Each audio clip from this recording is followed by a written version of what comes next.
Vogue magazine was caught removing the word Palestine from a Gigi Hadid Instagram post, which, as I'll get to, speaks to a larger issue with how the media discusses the ongoing human rights abuses that Palestinians face at the hands of a right-wing Israeli government. First, let me show you the original post. So Gigi Hadid on Instagram posted this along with a caption that said in part, "I am pledging to donate my earnings from the fall 2022 shows to aid those suffering from the war in Ukraine, as well as continuing to support those experiencing the same in Palestine. Our eyes and hearts must be open to all human injustice." Now, the initial post that Vogue put out did include Palestine, but they got some pushback. So I'll get to what that pushback was in a second here, but this is what their edited post said. You see here, they write, "Today, Gigi Hadid announced that she will be donating all of her Fashion Month earnings towards relief efforts in Ukraine." And no mention at all in this post about Palestine. They just completely removed that part of her post.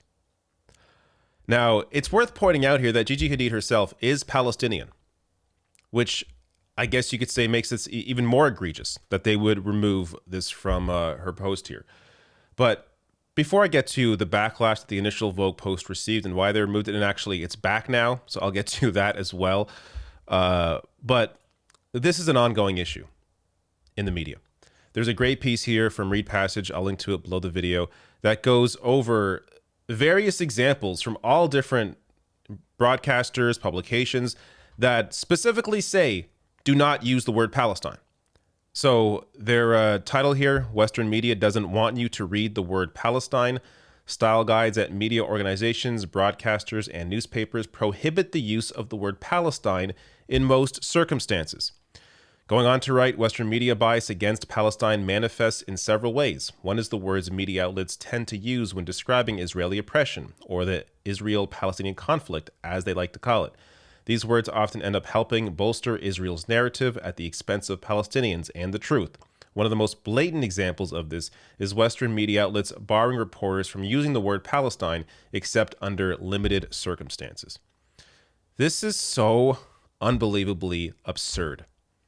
These media outlets purposely lie so as to not to offend certain right-wing individuals who would be offended by the use of the word Palestine, even though that is objectively accurate.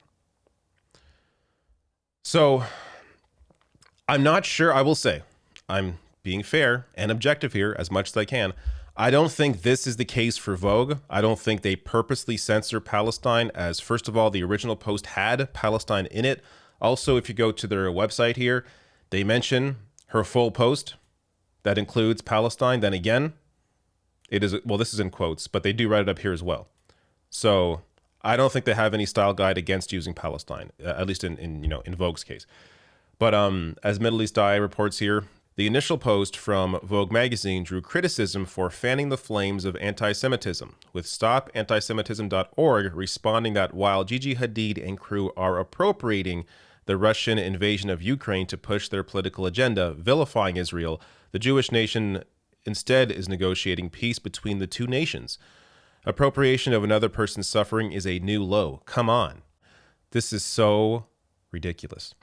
Criticizing a government. I have said this, I think, 100 times on this channel over, the course of the existence of this channel, that criticizing the Israeli government is not anti-Semitic. How could it possibly be anti-Semitic to criticize a government? You are criticizing the government's treatment of Palestinians. But there is so much purposeful misinformation put out there in order to protect this right-wing Israeli government that they then have turned this into an issue of, oh, if you point out these obvious human rights abuses that have been called out by various human rights organizations, including recently Amnesty International, saying that Israel is committing apartheid against Palestinians, a cruel system of domination and a crime against humanity, pointing this out is somehow anti-Semitic.